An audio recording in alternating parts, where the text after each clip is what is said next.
যোগান বিভাগ হাই হাই যুবদল ভূম হাই আওয়াজ জিন্দাবাদ জিন্দাবাদ জিন্দাবাদ বিজেপি সরকার নন বিজেপি আমি দক্ষিণ হালমারা মানকাছৰ জিলা ছাত্ৰ সন্থাই মানে মূল্যবৃদ্ধিৰ বিৰুদ্ধে বিক্ষোভ কাৰ্যসূচী ওলাইছে।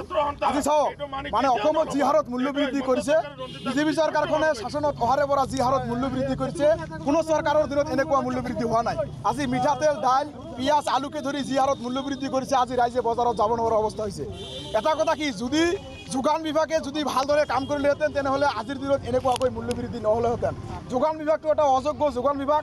আজি আমাৰ ৰঞ্জিত মন্ত্ৰী তেখেতে এনেকুৱা এটা ব্যক্তি যে আমাৰ কাৰণে একো নকৰিলে কিন্তু নিজৰ ফাইদাৰ কাৰণে গোটেইখিনি কৰি আছে।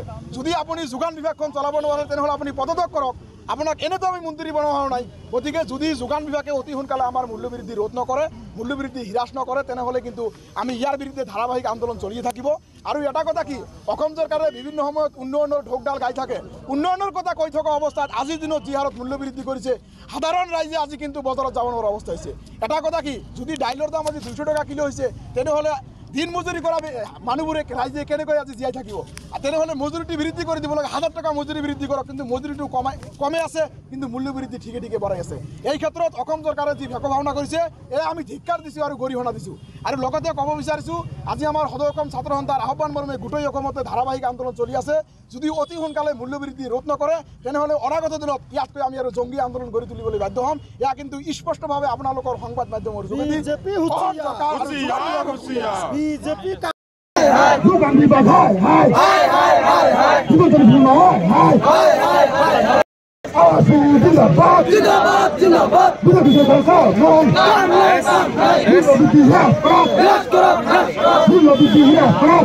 আমি দক্ষিণ হালমাৰা মানকাছৰ জিলা ছাত্ৰ সন্থাই মানে মূল্যবৃদ্ধিৰ বিৰুদ্ধে বিক্ষোভ কাৰ্যসূচী ওলাইছে। আজি চাওক মানে অসমত যি হাৰত মূল্যবৃদ্ধি কৰিছে, বিজেপি চৰকাৰখনে শাসনত অহাৰে পৰা যি হাৰত মূল্যবৃদ্ধি কৰিছে, কোনো চৰকাৰৰ দিনত এনেকুৱা মূল্যবৃদ্ধি হোৱা নাই। আজি মিঠাতেল, দাইল, পিঁয়াজ, আলুকে ধৰি যি হাৰত মূল্যবৃদ্ধি কৰিছে, আজি ৰাইজে বজাৰত যাব নোৱাৰা অৱস্থা হৈছে।